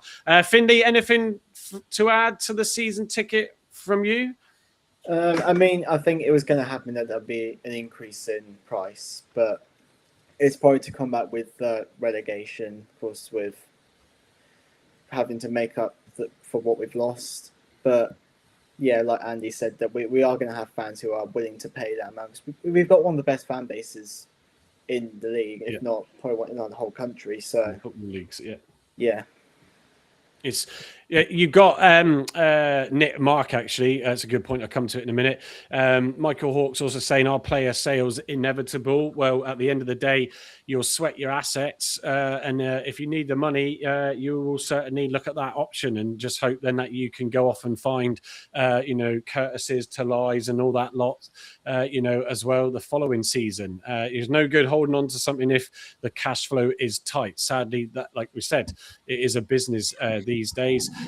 Stephen Cooper also saying taxis, Mike, people can use the 3 bus pass. Taxis is a treat. Stephen is a taxi driver, just for those that are wondering. But yes, it is.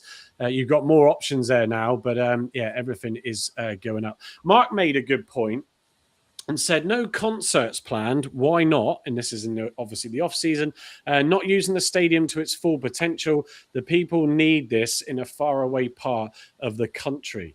Gavin, on the commercial side, that we could give a bit more of an insight into. It's a valid point, isn't it? Have Argyle just sort of let that go, or is just the opportunities not there because the cost of these things now are also not cheap to set up?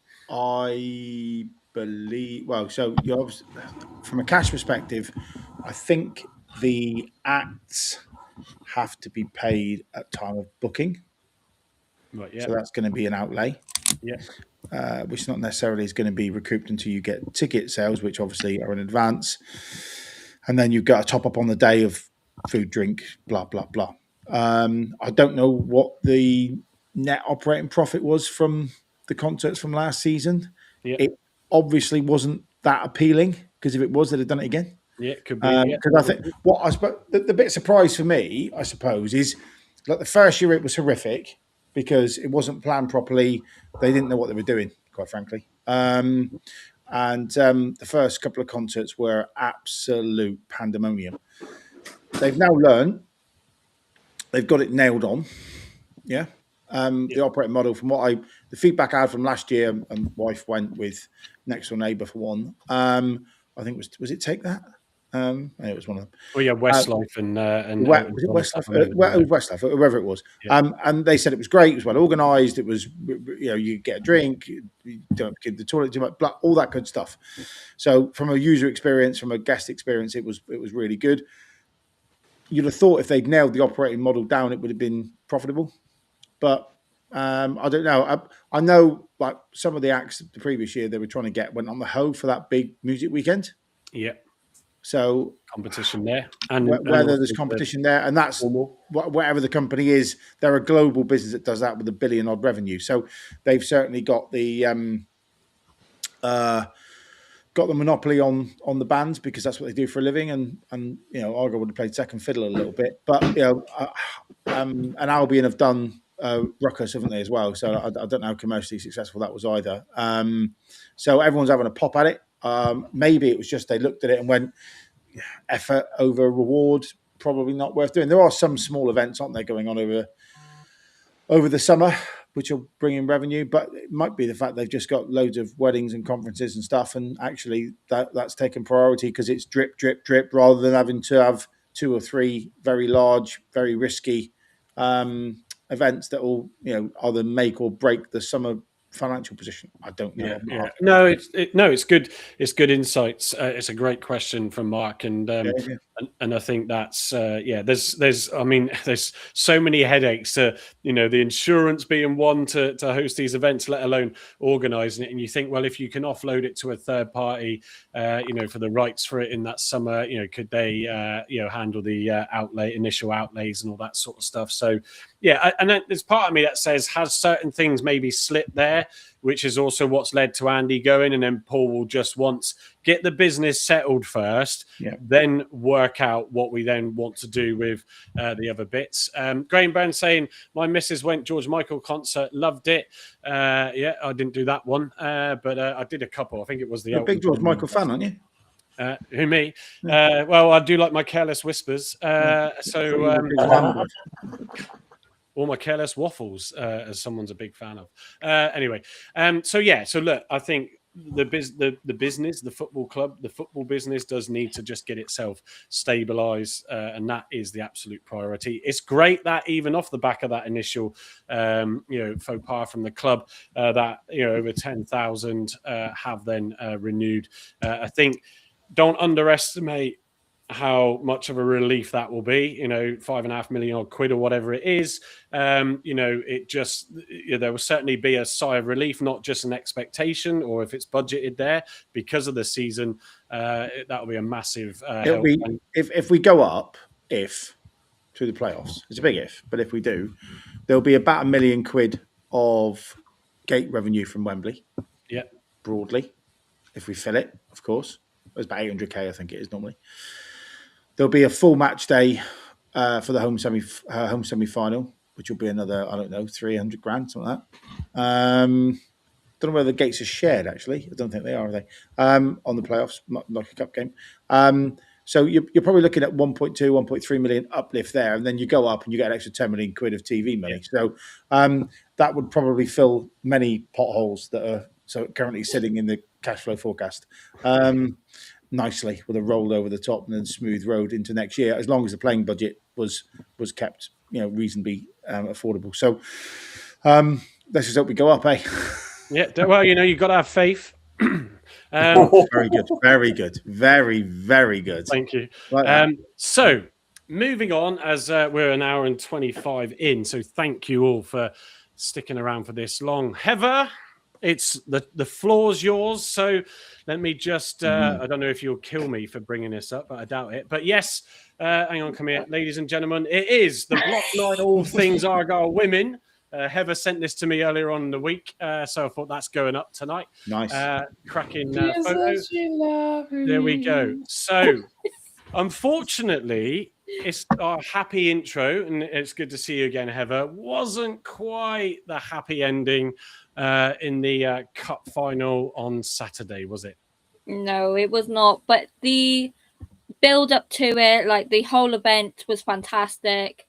But it was just on the day, it just wasn't our result, unfortunately. We didn't get the silverware in the end.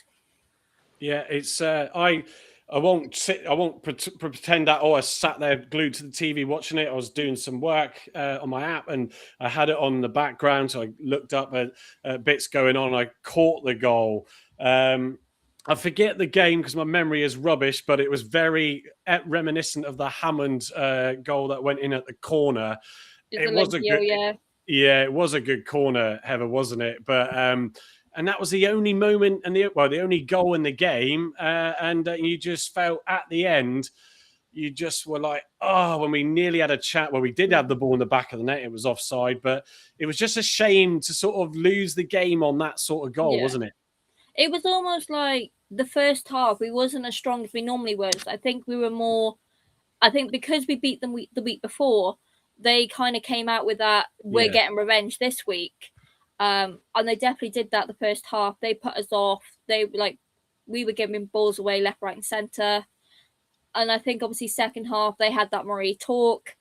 And they did come out stronger, just nothing ever came of it. Like the ball got stuck basically in that midfield and just wasn't going either way for quite a long time. No, I said that. I think I WhatsApped that in part of our group. We've got different channels, and one of them's the ladies' one. And I remember saying, "Blimey, Bournemouth have come out the blocks and are really up for this." And you could sort of see where the Argyle girls just sort of struggle just to sort of settle into the game a little bit in there, and they did come at us. But throughout the rest of the game, the girls did well. They created some opportunities, but it just, the final whistle, you could just see the disappointment. And you said to me, because obviously I wasn't watching every minute of it, that there was a lot of frustration with the referee. Funny that we're talking about referees again. It was basically, so this referee was actually the same referee that did the FA Cup run when we played Oxford away. Yeah. That obviously gave Liv the red card quite soon in the second half that disrupted our FA run. Obviously, it was overturned because she said it wasn't deemed a red card, but obviously on the day it bowed out our chances going 10 men down with 45 minutes to go. And we felt the same again this way. Like she had something to pick with Argyle a bit. Most things was going Bournemouth's way. And any chance we got given, it was always the liner was flagging offside. And it's like, but how? And obviously you don't get VAR in the level that we are. Yeah. Yeah, it's well, I know you sent me the clip, and I haven't even watched it back yet. To be fair, I completely forgot until I went into today and I went, "Oh," and I still didn't watch it. But was it offside from what you could see? A few of the runs, no. Originally, the one with Phoebe Paul at the end, yes, that was a bit offside. But as well, the one bit I don't get is you can be offside from a throw-in since when? Yeah, that was the worst one. There's a long throw, and referees, the linesman flags. The referee gives it, and they're all going, "Yeah, but you can't be offside from a throw-in." Yeah, I don't care. If you watch it, they all just might mug the ref as well. Yeah. But then I think Cavell or one of them got booked for remonstrating. Again, it goes back to my whole philosophy of failed milk monitors or referees. You can't tell me I'm wrong, even though I'm wrong. Here, have a yellow card. It's just pathetic. Yeah. So, and then she was like shouting it was a handball, and we're just like, how? Where? It's like it went directly to Liv's feet. Yeah, it was very, very poor refereeing. And on another day, they take it into extra time. And if it took it into extra time, I think they probably would have won the game. Would you agree with that, Heather? I feel like if we went to extra time, the girls were hunting for it, and even if we went into penalties, I think the girls have been putting their mindset into that bit as well, that they were going to try and find that back in the net in the shootouts. Yeah, it just I just remember at the end the shot as well. Right, like when we were right into extra time, and it was just like, and you just felt, God, they deserved, to win the league. Obviously, we'll come on to that next, with the advantage that Bournemouth have if they take it, of course. No, the advantage is gone now. Yeah, they've left Oh, it. right, okay. So So we're all there's 2 level on games in games. hand. We're 6 points clear, and we got a better goal average. Oh, nice. So if we Apologies. win then. the 2 games, they win the 2 games, and this is the key point. We're in that playoff position against probably Wolves, isn't it? Is it Wolves? It is Wolves at the moment, yeah. But Burnley, I think, have secured their first place. They're Okay. undefeated until obviously they played They us. played us. Yeah. So yeah. Yeah, well, so thank you both for that. So that just shows that I wasn't up to date on that.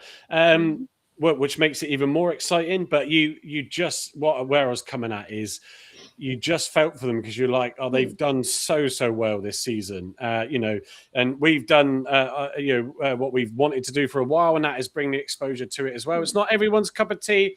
And we always said, especially those I got mullered on Twitter. You did you? Yeah. When I said, "Oh, those aren't going to Bradford, go to Loftus Road." And, that one, absolutely mullered. Yeah, by a couple of guys on Twitter on that, which I thought was funny. We love the hate, but we love the ones that come and watch us and join us and discover us more, of course. So it's all things Argyle, isn't it? Or isn't it?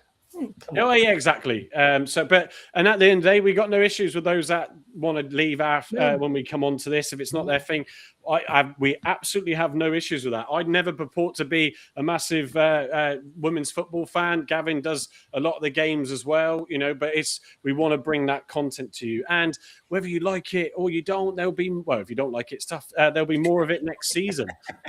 So bring it on.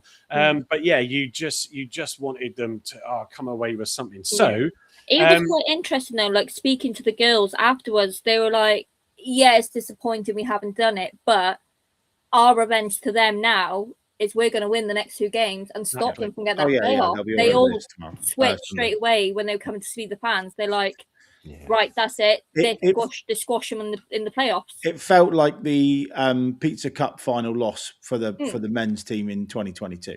Of like, well, we've just been stuffed at Wembley and embarrassed. Now go on and win the league. So that's the kind of vibe I got after the game. The girls were fantastic. They picked, obviously, you could see they were disappointed picking up the silver medals. But speaking to the fans, they just picked themselves right back up again. And they're like, we go again Tuesday. Yeah. It's like that result at Bournemouth, when they beat Bournemouth at Bournemouth, was probably a nail in their season. Yeah, we squashed so many of their runs, their statistics that week alone. So I remember we said on the show this season, the ladies really have. Yeah, it was ridiculous how long they had gone and beaten before that. I do have the post-match interviews from the cup game, but I'm actually going to not play them because I think I want to stay on a positive vibe. So it is Oxford and it is the last game at Home Park. But what I'll do before we get your thoughts on that is I'll play the short clip. So Argyle do have on the socials the Plymouth Argyle women accounts as well that you can go and follow. This is the clip from Argyle TV, 40-odd seconds of Marie Hurahan talking about that game. Love Marie. We've had a fair few battles with them so far in all competitions we've played in. It'll be another quite intense game this Sunday, won't it? Yeah, definitely. As I said, they've got some very, very good players. They're in a good run of form. Obviously, knocked us out of the FA Cup and had a really good FA Cup run. So, we're under no illusions of the task at hand. But as we always say, we're at Home Park. We've got a good record there, and off the back of obviously the disappointment of the cup result on Saturday, we need a reaction, and we need to put a performance in that's more attuned to the standards that we've set ourselves this season. And as you said, 2 games to go. We know what we need to do. So go on, Heather. Tell us about that game, and it's the least they can now just go in there and go, right, let's make up for it and let's go and win the league. Yeah, so basically on Sunday, this will actually be our 4th meeting with Oxford this season. Sounded familiar. So we played them away, which we won. Then we played them at Home Park in the National League Cup qualifiers, and we won there. and then obviously we played them in the FA Cup away, and they knocked us out there. So it's one of those is we have beaten them 2 out of 3 times. We know what they're doing. We know how they play, and it's one of those is we are still looking for that almost a bit of revenge from the FA Cup as well. So the girls have got that little bit of bitterness in their teeth to, right, you kicked us out there. It's like, we'll show you that we're like playoff promotion like material. And of course, home form as well is going to come into that as well, isn't it? So home form is going to come into that as well, isn't it? Yeah, 9 times out of 10, yeah, we know our pitch. We have like obviously one of the only teams that play on a men's pitch. So we have that advantage that we like to play out wide. We like to use the full use of the pitch. Yeah. It's Ellie Noble's ex-team as well, all Yeah. her family from Oxford. So she always seems to play well. That free kick at home in the FA Cup was, the League Cup was phenomenal. I think I said that to you just after they scored. It was absolutely team arranged. Yeah. She belted one from about 25, 30 yards and under the It was quite lovely as well. I actually sat by Ellie's dad at the Bournemouth and the cup final as well. So that was quite lovely speaking to him. No, I think the one mistake I made, not that anyone will care, but what my thought on the game, but I actually thought they should have started with Paris Dalton and not Tamara Wilcox. Tamara's a good player, but I think Paris Dalton, because she's bigger, stronger, rangier, she moves the ball forward quicker and is far more physical. I think second half when she came on, there was a massive difference. It's one of those. It's always a lot of girls came down with Marie, and Tamara being one of those. So they are almost the favourites to always start. But in a game like that, it wasn't the best use of our team. Obviously, Unaloo couldn't play, and Phoebe Hampson couldn't play because they were already tied. And then almost like you kind of felt like you missed them as well on that pitch. Yeah, if Unaloo, certainly second half, late doors when they were tired, with their pace, she'd have come on and caused havoc. But let's hope they win the next 2 and we get 2 teams in playoff finals. That'd be nice, wouldn't it? Oh, definitely. I have seen obviously Michael's comment about how does the playoff work in Women's League. I know I obviously have said this before. So basically, Watford are currently in number 1. They are automatic promotion. Whoever's in second place will play second place Northern League, and whoever wins out of that one will go up. So basically, the Northern Premier first place, Southern Premier first place, and then the winner of the playoff in second place goes up. So 3 will go up next season to the WSL. There we go. Well, yeah, fingers crossed for that. And as I said, we'll find out a bit more on that game next Thursday. But so, yes, if you want a football-filled weekend, then obviously you've got the game against Bolton tomorrow. Saturday, then you can go off and enjoy the wind and rain, because I don't know if the sun's going to stick around then. But then also Sunday, then you can go and watch the women's game against Oxford. And then, of course, it's the away game on Monday. So if you're not going to that, if you are, then safe travels. But you can also then join myself and Carl. I'll be touch and go, but I think we'll be fine coming back. The wife has kindly said, we'll leave after breakfast from Northampton. So get back to do the watch along. And I'm looking forward to that as well. 6 points this weekend, 9 points this weekend, if we include the ladies in that. Anything further to add, Heather? Not really. Obviously, if we win the Oxford game, the last game of the season we have is Real Bedford on 26. We actually took a coach up to Loftus Road. That was actually quite greatly appreciated. And we are potentially looking at another one for Real Bedford. So if people want to come and see that playoff game, basically, to ensure that we're in that second place. It's like, obviously, details will be coming out soon about that. But obviously, try and get behind the girls. This Sunday is a Project 35 dedicated game, which is the first one for the women's.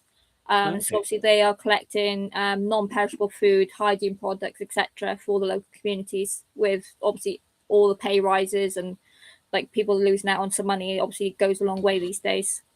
Yeah, look at Project 35 if you want to know more about that. Thank you for that. Well, your score prediction for Sunday? This one's quite hard. They are a challenging team, but I think if we get a good 2-0 over them, I think we're much more comfortable. But to be honest, it's the child I need to ask because she's getting the predictions right. Yeah, she is. She's like the oracle. Where is she? She is at Daddy's. I will be picking her up on my way through to the Bolton game tomorrow. So I'm basically I did Huddersfield, then I did the Argyle away with the women's, then I'm back at Bolton. Argyle women Sunday, and then I'm back for the Exeter game for the men. So I'm slowly getting to more men's games. Okay. There you go. That's the There you spirit. go. There you go. There you go. Well, you're getting to watch lots of decent football. Gavin, as you regularly go, I'm guessing, will you be there Sunday? And also, what is your score prediction? I think we'll concede. I just think Cole's a hell of a keeper, but she's only 2'3" on tippy toes, and that's what caused the problem on with the corner on Saturday. It was a little bit Ashby De La Zeus-esque. It was sort of float over the head in the back of the net, and they didn't do the job. But I think we'll concede, but I think we'll end up winning again 3-1. I think we've got better quality, and the bench will make a big impact with Una Lewin back, and it'll be interesting to see who she does play in midfield, whether it be Paris Dalton or Tamara Wilcox. But yeah, it'll be a good game. The girls are buzzing for it. They're looking to get out and see the last game home, and they're already nagging me about potentially going to Bedford. But I tried. We bought tickets for the cup game, but Ellie had tonsillitis, so we couldn't go. So had to cancel hotels and tickets go back, all that nonsense. So it's a bit of a shame. So I've kind of semi-promised them if there's something to play for that we might go to Bedford. So we'll see. Yeah, there we go. There we go.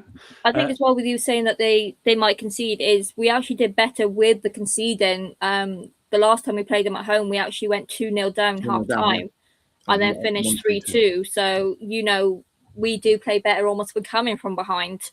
Not that you want to give a goal away, but no. Well, look, best of luck.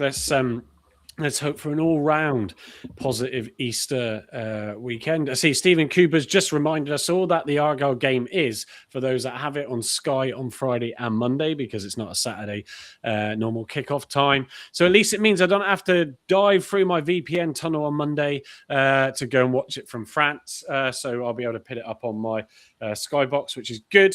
But yeah, so right, we have gone way over, but it's been good to get back into it. Lots to talk about. I don't think we've missed anything, but let's get some final thoughts. So Finley, I'm going to start with you. Go from the top to the bottom. It's your first time on the show. It's been great to get you on. At least unlike Harvey, you don't have to jump off at 8:30 to go to bed, which is good. Harvey hopefully will be joining us on Saturday night after the game, so he should be on that one.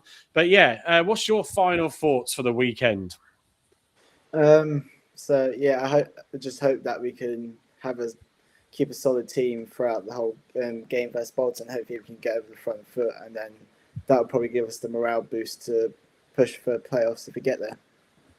Yeah, excellent. It's I think we've got nothing to lose, Andy. So I think we do have that advantage, which might make it a little bit more edgy for Bolton and the other teams already up there. Your final thoughts, mate?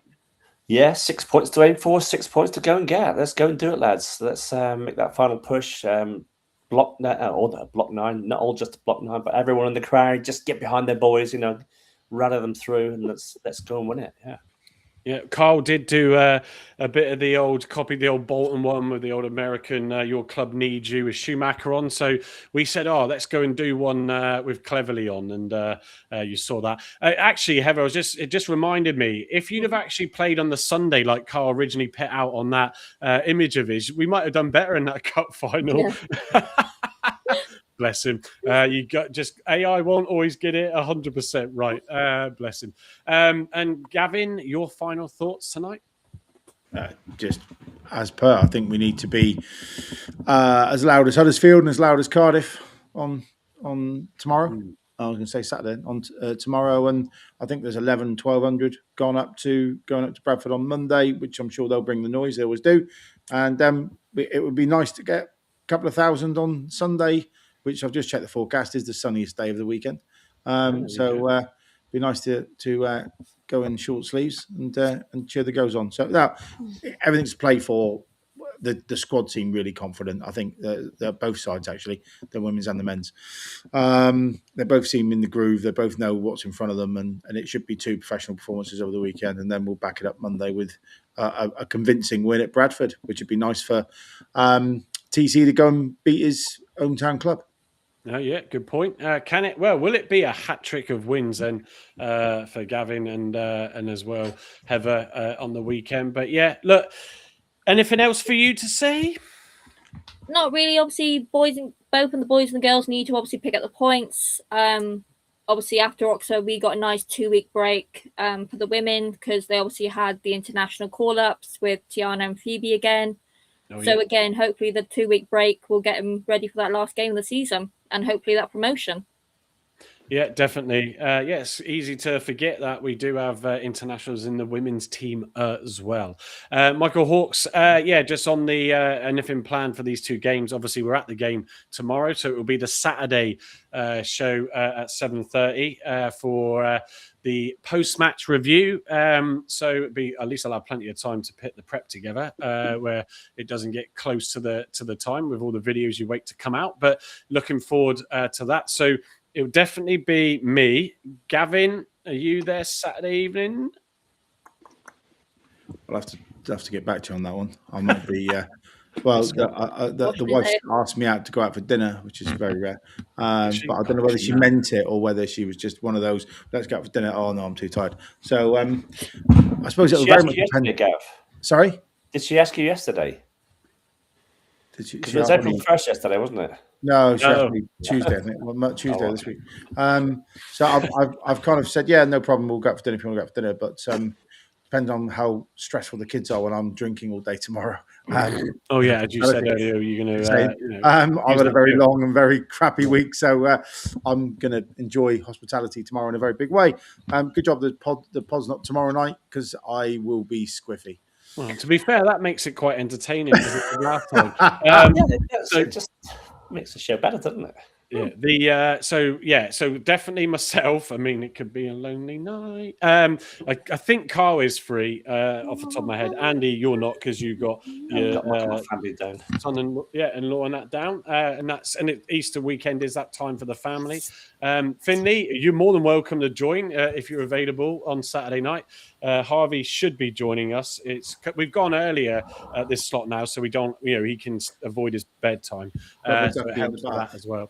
But yeah, there'll be enough of us to hopefully digest a great result. But everybody, if you join us over the weekend or not, enjoy the Easter weekend and those extra 2 days. Obviously, massive respect to all those in hospitality of any form that will be working those days, except for the Sunday, of course. So enjoy that with the family.